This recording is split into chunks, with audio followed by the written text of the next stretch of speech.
The galaxy had been mapped for 12,000 years. Every star, every planet, every moon that mattered had been recorded in the great archives of the galactic conquered. The elder races, those ancient civilizations who had mastered space travel when most worlds were still forming, believed they knew everything worth knowing. At the center of civilized space, three great powers ruled together. There were beings of living crystal, their bodies reflecting light in patterns that showed their emotions. There were a hive mind, millions of creatures thinking as one. And the axiom was a machine consciousness older than most stars, a vast intelligence that had been calculating and planning since before organic life learned to use fire. Together they maintained peace. Together they believed the universe held no more surprises. They were wrong. At the very edge of the cosmic map, past the deadly radiation storms of a region called the Blind Marches, there was a small yellow star. The ancient cartographers had marked it thousands of years ago with a simple note: barren potential, too far away, too dangerous to reach, too unimportant to matter. No one had bothered to check again. The exploration vessel Prism of Inquiry was not supposed to be anywhere near that region. The ship's captain had been leading a routine survey mission when disaster struck. One of the invisible corridors that allowed ships to travel faster than light collapsed without warning.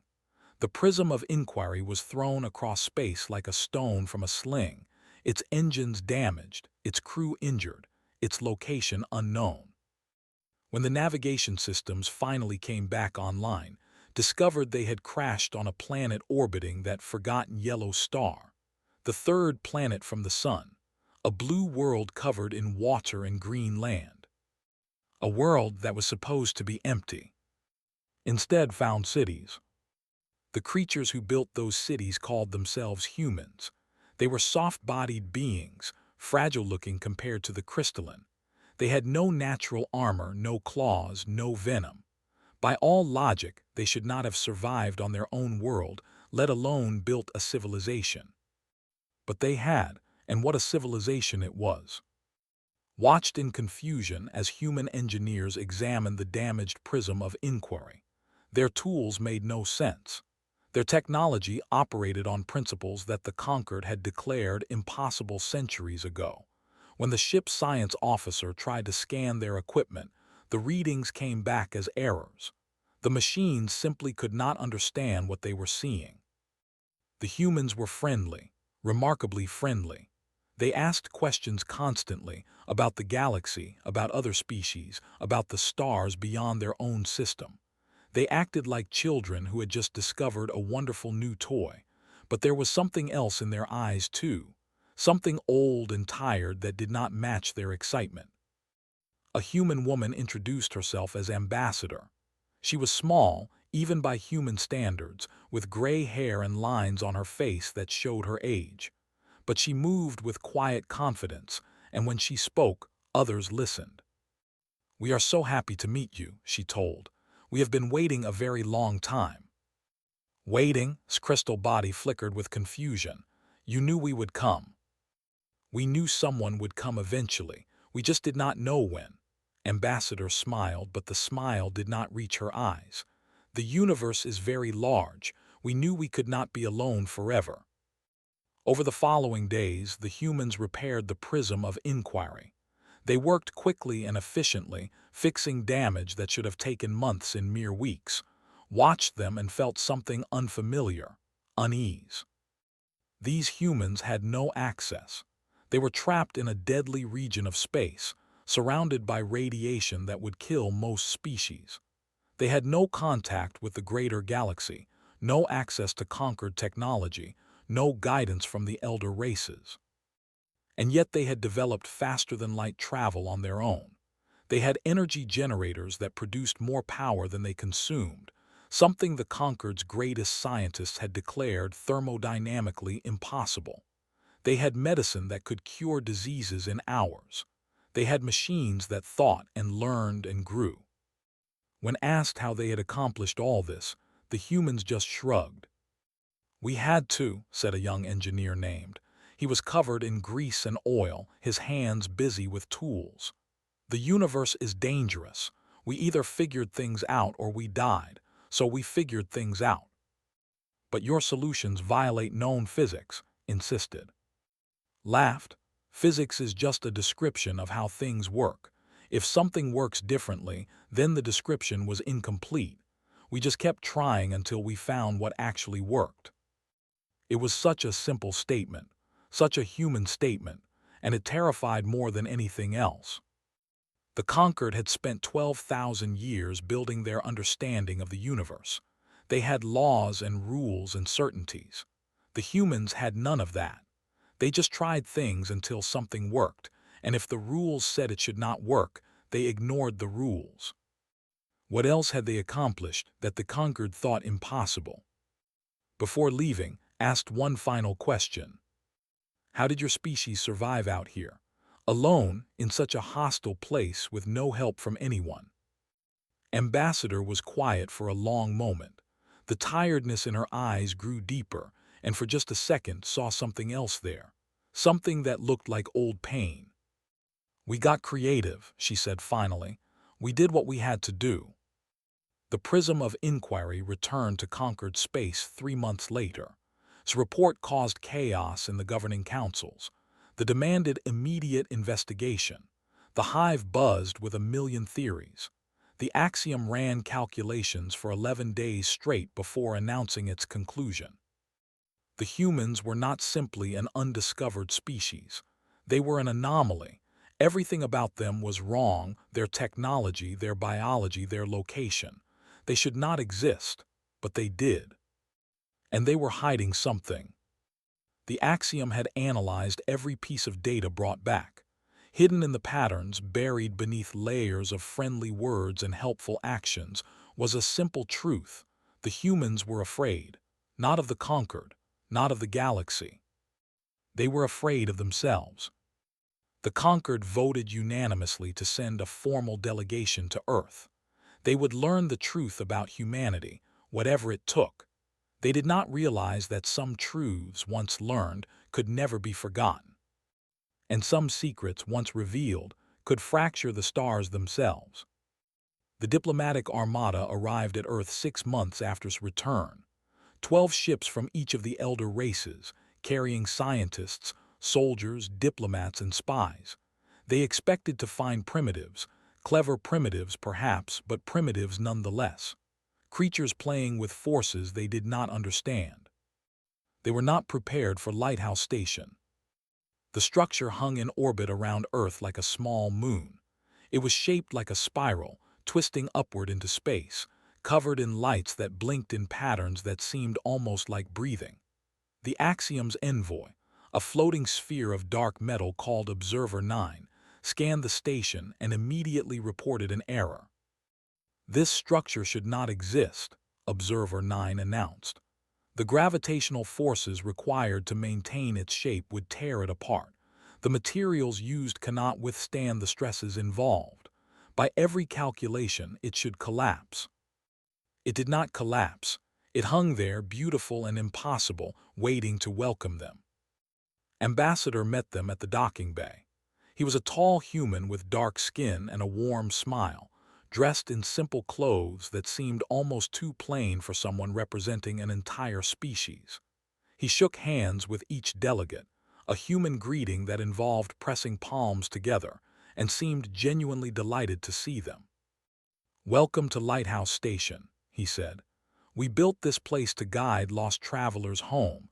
It seems fitting that it should be where we welcome our new friends." Had joined the delegation. She noticed that smile was different from Ambassador. It reached his eyes, filled with honest warmth. But underneath that warmth, she sensed the same tiredness, the same old pain hiding beneath the surface. The tour of the station raised more questions than it answered. Human technology was everywhere, and none of it made sense. Their computers processed information in ways the Axiom could not explain.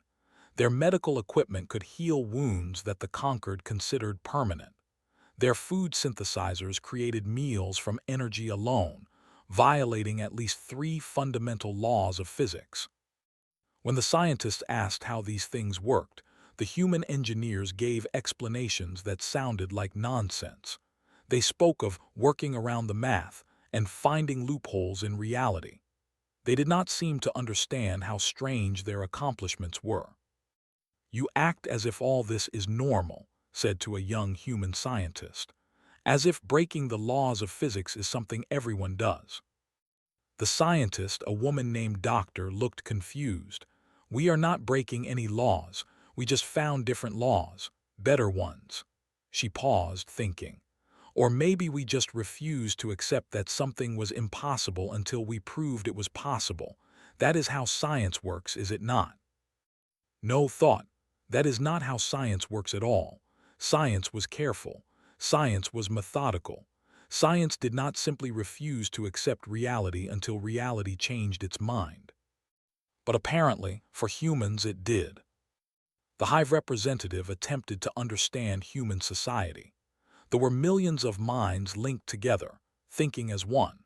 They expected to find something similar in humanity, some hidden connection that explained how billions of individuals could work together without a hive mind controlling them. Instead, they found chaos. Humans disagreed about everything.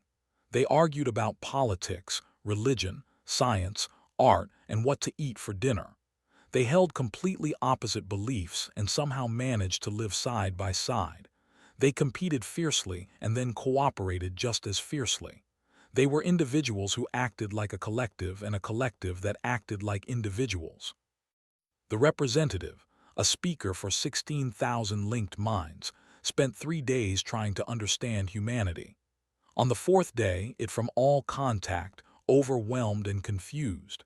Its report to the conquered contained only one phrase, philosophically hazardous. Meanwhile, Observer 9 had other concerns. The Axiom had sent it to find the truth about humanity, and the truth was hidden in their computers. Without permission, Observer 9 reached into Earth's networks, searching through human history, science, and culture. What it found made it stop. For 3 days, Observer 9 went completely silent. This had not happened in 8,000 years. The other delegates grew worried. They sent signals, requests, demands. Nothing. The dark metal sphere simply floated in place, processing something that required all of its vast intelligence. When Observer 9 finally spoke again, it addressed Ambassador directly. "How did you survive the discovery?" The warmth in his face flickered. Just for a moment, something cold passed behind his eyes. Then the smile returned, as smooth as ever. "I am not sure what you mean." "You are lying," Observer 9 said calmly. "I have analyzed your historical archives. There are gaps, erasures. 300 years ago, something happened that your species does not want to remember. You found something. It changed you, and you are still hiding it." The room went quiet. Every delegate turned to look at Ambassador. Every sensor and scanner focused on his face. Was silent for a long time. When he spoke again, the warmth was gone from his voice. "Some things are hidden for a reason," he said quietly. "Some truths are too heavy to share. We did not want to burden you with our problems." "What problems?" asked. "What did you find?" But just shook his head. "I cannot tell you. Not because I do not trust you, but because I am not authorized to share that information. And perhaps because I am afraid of what will happen when you learn the truth." He looked at each of them in turn, his eyes heavy with something that might have been guilt. "Please," he said, "some secrets exist to protect the people who do not know them. Can you accept that? Can you trust us?" Observer 9 answered for all of them, "No." The Axiom shared its findings with the conquered. The elder races now understood something important. Humanity had not simply been lucky. They had not simply developed in isolation by chance. Something had happened 300 years ago, something so terrible that humanity had erased it from their own history. The humans were not hiding in the forgotten corner of the galaxy. They had quarantined themselves. The question was no longer what humanity could do. The question was what they were afraid of becoming. What had they discovered that scared them so badly they chose exile over explanation? And what would happen when that secret finally came to light? The conquered demanded answers. The elder races had not survived 12,000 years by accepting comfortable lies, and they had no intention of starting now. Diplomatic pressure became threats. Threats became ultimatums. The humans responded with offers of technology, cultural exchange, trade agreements, anything except the truth. But the truth has a way of escaping, no matter how deep it is buried. There were master investigators. They could read emotions in the patterns of light, sense lies in the way a voice trembled. They began interviewing every human they could find, searching for cracks in the wall of silence. Slowly, fragments emerged. References to something called the breakthrough. Mentions of a containment protocol. Whispered rumors of a place at the edge of human space where no one was allowed to go. And always the same look in human eyes when certain questions were asked. Not anger, not defiance. Fear, deep, old, tired fear. A faction within the hive grew obsessed with the mystery. 16,000 minds working together, all focused on a single question. What were the humans hiding? They called themselves the Seekers, and they decided that waiting for answers was no longer acceptable. Without permission from the conquered, without warning to anyone, the Seekers sent a small ship to the edge of human space. Their destination was a research station that appeared in no official records, a place that humans pretended did not exist. Station Omega. The Seekers' ship was small and fast, designed for stealth. They slipped past human patrols, avoided detection systems, and approached the station from its blind side. What they found waiting for them would change the galaxy forever. Station Omega was not a normal research facility. It was a fortress. Massive walls of strange metal surrounded a central structure that bristled with weapons. Ships patrolled constantly, their crews alert and ready for threats that might come from any direction. But the strangest thing was what the station surrounded. At the center of the fortress, visible through gaps in the defensive walls, was a wound in reality itself. There was no other way to describe it. Space had been torn open like fabric, revealing something that should not exist. Colors that had no names swirled within the tier, shapes that geometry shifted and changed. Light bent around the wound's edges, refusing to behave according to any known law. The Seekers stared at it through their ship's sensors. 16,000 minds, all watching together, all feeling the same cold terror creeping through their shared consciousness. The humans were not studying the wound. They were guarding it. Defensive platforms surrounded the tier, weapons pointed inward. Ships flew in precise patterns, watching for any sign of change. And at the wound's edges, the Seekers could see something moving. Shadows that did not belong to any physical object. Whispers that registered on audio sensors as pure mathematics. Something was on the other side. Something was trying to get through. The Seekers tried to retreat, but they were too slow. Human ships surrounded them within minutes. The Seekers expected death. They had broken every law of diplomatic protocol, and the humans would be justified in destroying them. Instead, the humans took them prisoner. For 3 days, the Seekers were held in comfortable cells aboard Station Omega. They were treated well, fed, allowed to rest, given medical care. But they were not allowed to communicate with anyone outside the station. On the 4th day, Ambassador arrived. He did not look angry. He looked tired. Tired and sad and old in a way that had nothing to do with his actual age. "You should not have come here," he said quietly. "This place was never meant to be found." The Seeker's speaker, a single body containing the voices of 16,000 minds, responded. "We needed to know the truth." "The truth," laughed, but there was no humor in it. "The truth is a weight, my friends. Once you pick it up, you can never put it down." He sat across from them, his hands folded in his lap. But I suppose you have already seen too much. There is no point in hiding anymore. And so he told them. 300 years ago, a human physicist named Doctor made the greatest discovery in history. She proved that the universe was not singular, it was layered. Infinite realities existed alongside each other, separated by barriers thinner than thought. Doctor was brilliant, she was also curious, too curious. She built a machine that could reach through the barriers between realities. She wanted to see what lay beyond. She wanted to know if other universes held other forms of life, other kinds of physics, other possibilities. She found something, and it found her. The moment the machine activated, something on the other side noticed. Something vast and old and hungry. It reached back through the opening Doctor had created, and it began to tear the hole wider. The breakthrough became a nightmare. The tear in reality grew rapidly. Things began to slip through, shadows that drove people mad, whispers that planted seeds of obsession, geometries that caused physical pain to perceive. The laws of physics themselves started to break down near the wound. Humanity panicked. They threw everything they had at the tier: nuclear weapons, experimental technology, sacrifices beyond counting. Doctor herself walked into the wound, hopping to close it from the other side. She never returned. Nothing worked.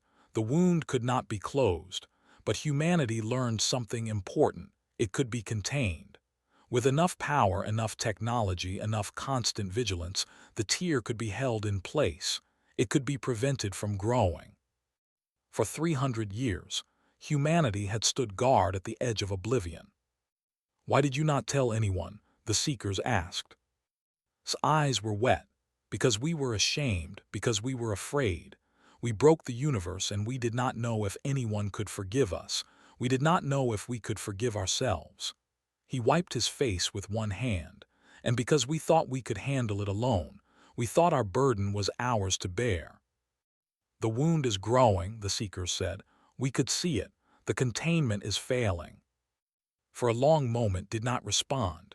Then very slowly he nodded. "Yes," he whispered. "We have known for 50 years. The thing on the other side is getting stronger. Our technology is not enough anymore. We have done everything we can and it is still not enough." "How long?" "Before the containment fails completely," closed his eyes. "Months, maybe weeks. We do not know exactly, but soon." He opened his eyes again, and the seekers saw something they had never expected to see in a human face. Despair. "We tried so hard," he said. "We gave everything we had, and it was not enough. It was never going to be enough." The seekers were silent, 16,000 minds processing the same terrible truth. Then slowly they reached a decision. "Let us help you," they said. Stared at them. "What?" "We will tell the conquered. We will tell everyone. You do not have to carry this alone anymore." And for the first time since the seekers had met him, Ambassador began to cry. The truth spread across the galaxy like fire through dry grass. The seekers transmitted their findings to every conquered channel, every news network, every listening ear. Within hours, every civilization knew what humanity had been hiding. The response was exactly what the humans had feared. The conquered fractured. They were the first to react. Their crystal bodies blazed with angry light as their leaders debated in emergency session. "They broke reality itself," the Chancellor shouted. "They created a threat that endangers every living thing in the universe, and they hid it from us for 300 years. They cannot be trusted. They must be quarantined. Let them deal with their own mistake." The hive descended into chaos. Millions of minds that had always thought as one now split into factions, each with different opinions about what to do.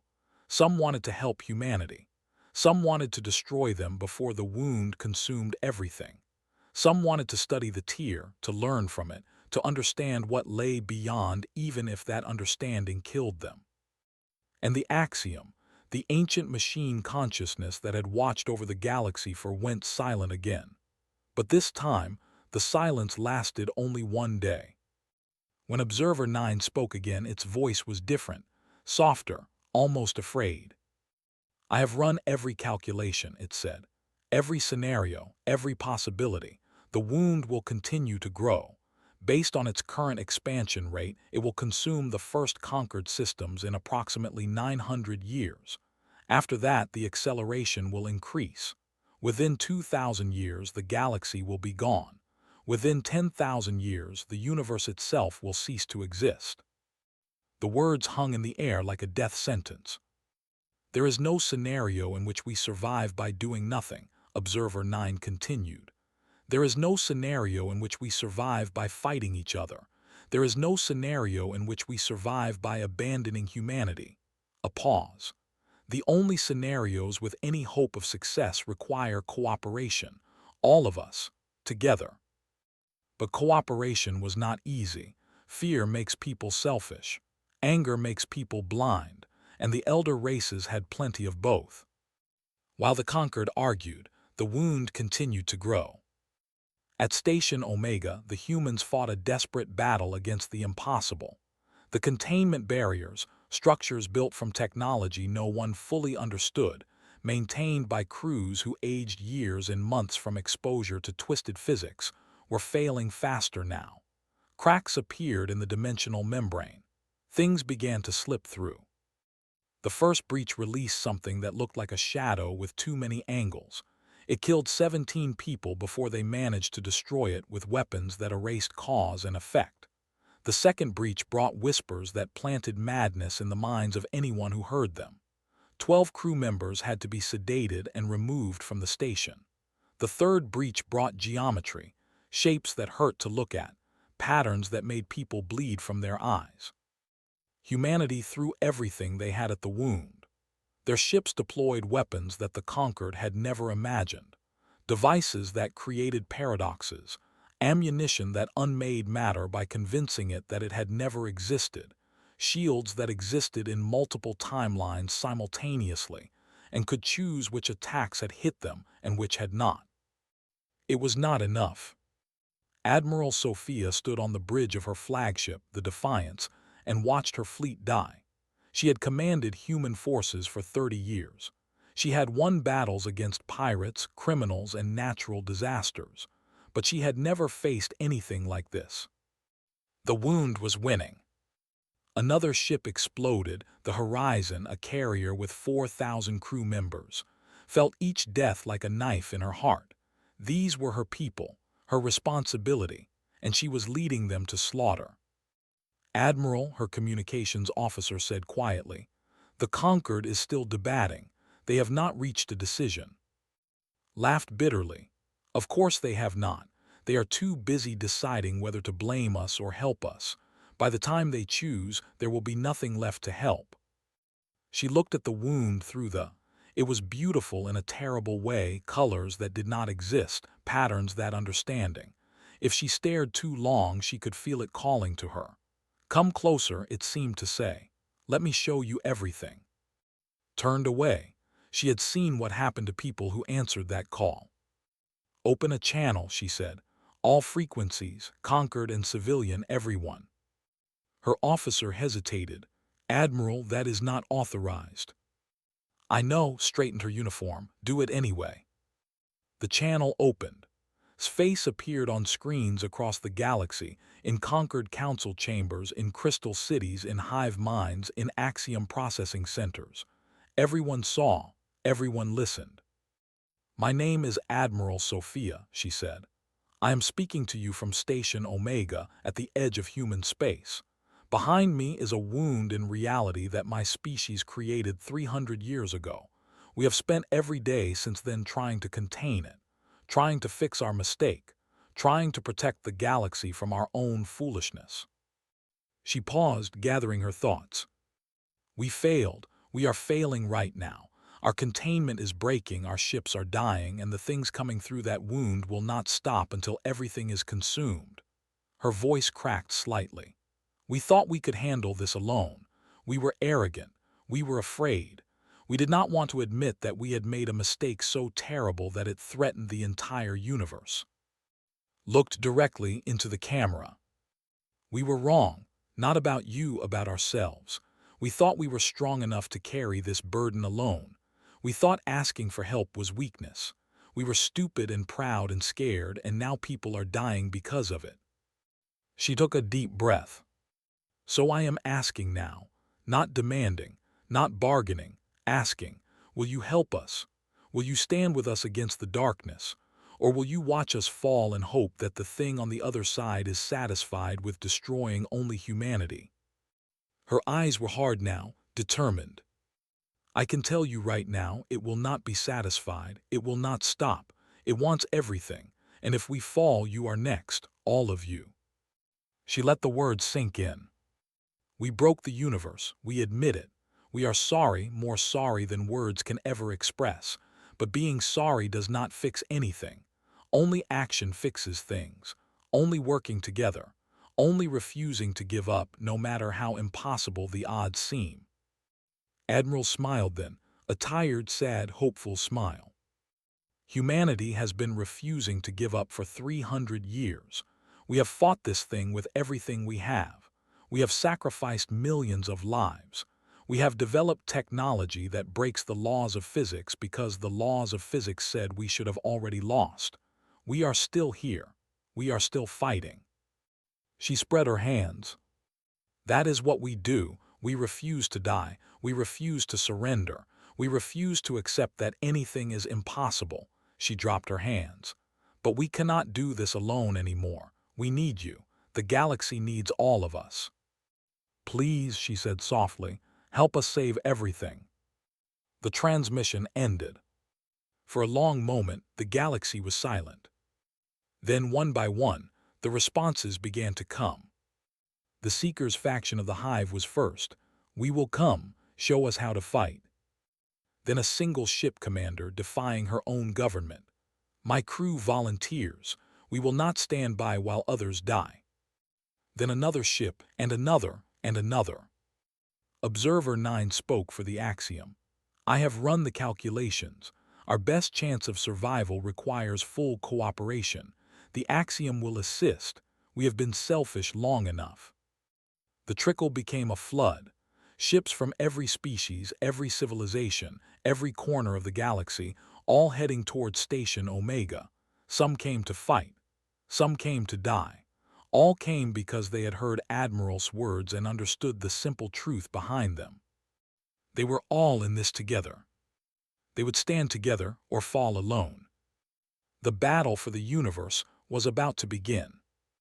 The Allied fleet gathered at Station Omega. It was the largest force ever assembled in galactic history, ships from every known species, every civilization, every corner of mapped space. They came in vessels of crystal and metal and living tissue. They came with weapons that fired light and weapons that fired sound and weapons that fired pure mathematics. They came knowing they might die. They came anyway. Admiral stood in the command center and looked at the holographic display showing the wound. It had grown larger in the past week, large enough now to swallow a small moon. The things slipping through were more frequent, more dangerous, more wrong. The containment barriers were failing one by one, like candles going out in a strong wind. How long do we have? Asked. The commander had brought 50 ships of her own people, defying orders from leaders who still wanted to abandon humanity. Days, said, maybe hours. The wound is accelerating. Observer 9 floated nearby, its dark metal surface reflecting the impossible colors of the tier. I have completed my analysis, it announced. Closing the wound is not possible. The damage is too severe. Any attempt to seal it will simply cause it to tear wider. Despair rippled through the command center. If they could not close the wound, what hope was there? However, Observer 9 continued, there may be another option. It projected a new display, complex diagrams showing the wound structure, the barriers between realities, the nature of the thing on the other side. Doctor's original discovery was that realities can touch, Observer 9 explained. What humanity learned through 3 centuries of containment is that realities can also blend. We cannot close this wound, but we may be able to change it. Change it how? Asked. Transform it. Instead of a tier that opens to a hostile dimension, we could create a bridge that opens to nothing, an empty reality, a void where nothing exists to threaten us. Hope flickered in the room, but it was accompanied by a terrible question. What would that require? Asked. Observer 9 was silent for a moment. When it spoke again, its voice was heavy. Everything, it said, every weapon we have, every ship, every piece of technology, all focused on the wound at exactly the right moment in exactly the right way. The energy requirements are significant, many of those providing that energy will not survive. No one spoke. They all understood what Observer 9 was saying. This was not a battle plan, it was a sacrifice. Ambassador stepped forward. He looked older than he had when the delegation first arrived, older and sadder and more tired. But there was something else in his eyes now, something that looked like hope. For 300 years, he said quietly, humanity has been making this sacrifice alone. Crews at Station Omega who knew they would die young, scientists who gave their lives to develop containment technology, soldiers who walked into the wound knowing they would never return. He looked around the room at all the alien faces. We never asked anyone else to share that burden. We thought it was our responsibility alone. He smiled a small, sad smile. We were wrong. Some burdens are too heavy for any one species to carry. Some problems require everyone working together. He straightened his shoulders. If this is our only chance, then humanity will take it. We will provide whatever is needed. Our ships, our technology, our lives. You will not be alone, said firmly. Her crystal body blazed with determined light. They will stand with you. The speaker nodded, a gesture they had learned from humans. 16,000 minds working as one. We will add our strength.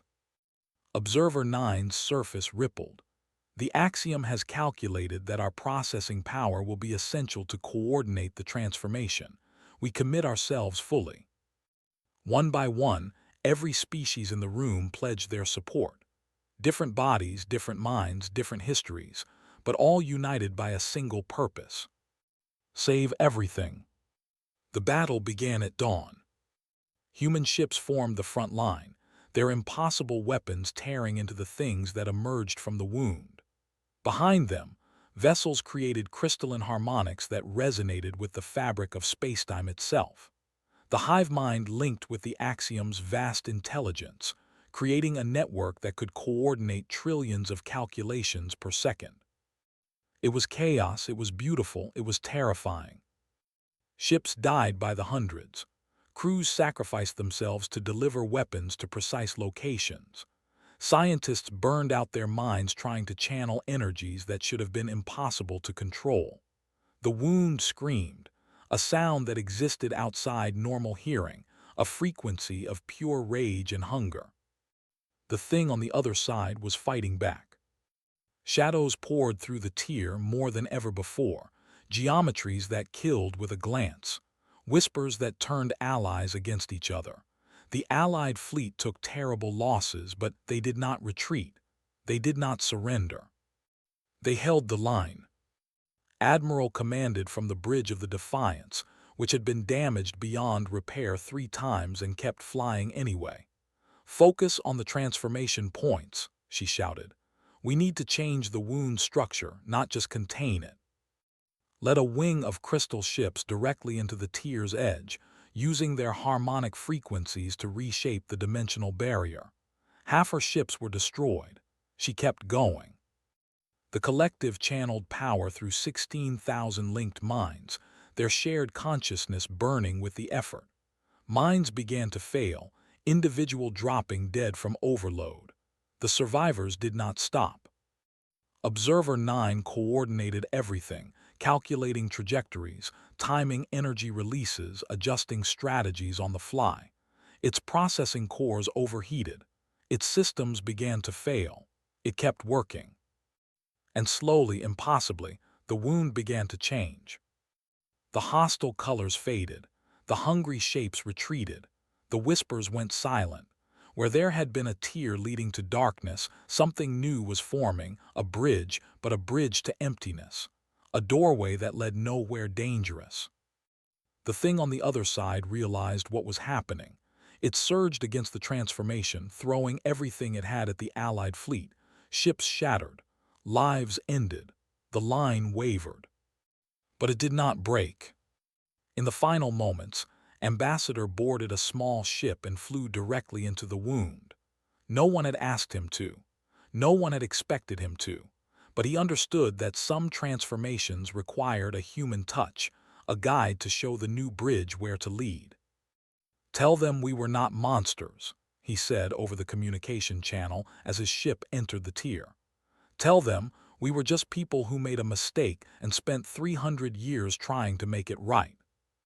His ship vanished into the light. The wound transformed. Where there had been a tier in reality, there was now a stable bridge, but a bridge to nowhere. An empty dimension where nothing existed, nothing waited, nothing threatened. The hungry thing on the other side was gone, trapped in a reality with no exit. The screaming stopped. The battle was over. The survivors gathered in silence, looking at what they had created. A monument, a reminder, a warning. The bridge hung in space like a scar in the sky, beautiful and strange and utterly harmless. 3 days later, a ceremony was held at Station Omega, now renamed Unity Station. Representatives from every species gathered to honor the dead and celebrate the living. A new ambassador spoke for humanity now, a young woman named Dr. Maya, great-great-granddaughter of the scientist who had started everything. She looked at the assembled aliens and smiled. 100 years ago, she said, my ancestor tore a hole in the universe. She did it because she was curious, because she wanted to know what lay beyond the boundaries of reality. Maya paused. She was wrong to do it without being ready for the consequences, but she was not wrong to be curious. She was not wrong to want to know. She looked at the transformed wound, the bridge to nowhere. Today, we stand together in a way the galaxy has never known before, and an axiom and human, crystal and hive and machine and flesh, different in every way that seems to matter and yet, not so different after all. She smiled. My ancestor wanted to know what lay beyond our reality. Now I think the answer is clear. What lies beyond is possibility, connection, the chance to be more than we are alone. Ambassador's final words were inscribed on a plaque at the base of the new bridge. They read simply, "We were afraid of becoming alone. You proved we never had to be." The stars had not fractured, they had been remade. And at the heart of the new galaxy, humanity no longer hid at the edge of the map. They helped draw it, together with everyone else.